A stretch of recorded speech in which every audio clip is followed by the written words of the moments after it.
We are at Nephin Renewable Gas and we are speaking with Michael Sweeney, Director of Operations. Michael, can you chat to us a bit about the role of farmers in the process of producing biomethane in Ireland? Thank you very much. Look, our vision is quite clear that we take an agri-centric approach. So from that perspective, it's absolutely critical that we have farmers involved at every scale and every level. So we take the approach in any of our developments, wherever they're located in Ireland, that we source our feedstocks within proximity of the site.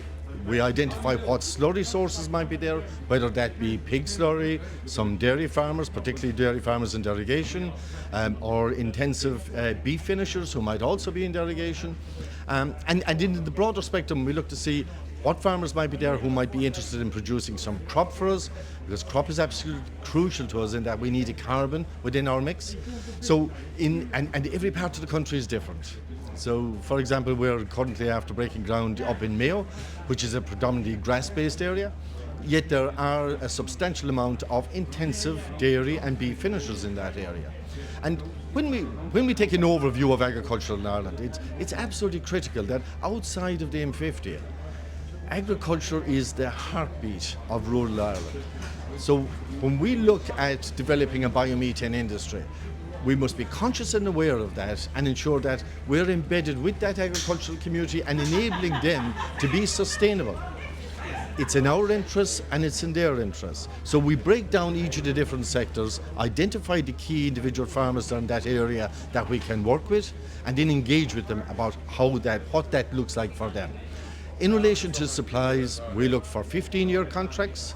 The base price is index linked in a review every few years. So the benefit from our perspective is that we want to ensure that their enterprise is sustainable. That ensures security of supply for us of quality product and enables them to grow with us. And that's part of the story. And we're absolutely very clear in our vision that we can be part of the heartbeat that helps to rejuvenate and enthuse that young next generation of agricultural entrepreneurs, whether they're sheep farmers, and maybe possibility, one of the interesting things I've heard discussed here yesterday on stand was the possibility of a sheep milk industry.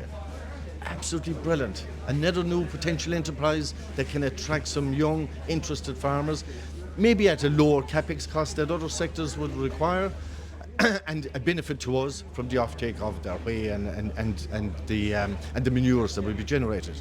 So yes, it's on a broader spectrum. We're looking at sites in development at the moment, as I said, in Mayo.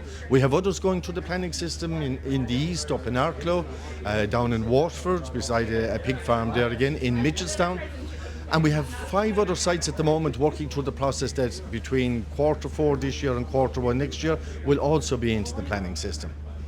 So when we take a longer view of it, our vision is up to 20 plants operational.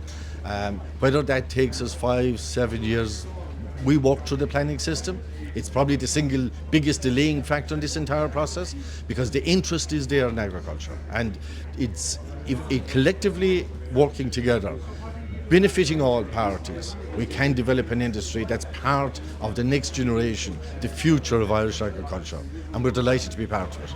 Ireland has ambitious targets for biomethane production in the future. Are we on track to reach them? First of all, yes, we have very ambitious targets. We've signed up to a legally binding commitment of 5.7 terawatt by 2030.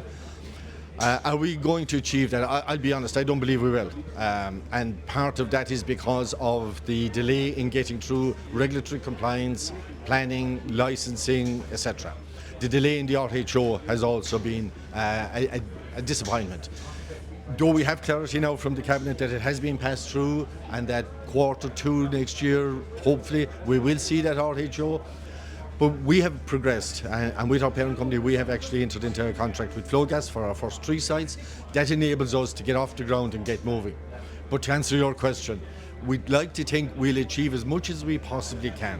And though we won't be there by 2030, I expect within a few years thereafter, we will achieve it. There is enough momentum behind the industry and enough people interested, and the realisation that it's a key requirement to enable the maintenance and development of our key agricultural economy, which is the support base of rural Ireland.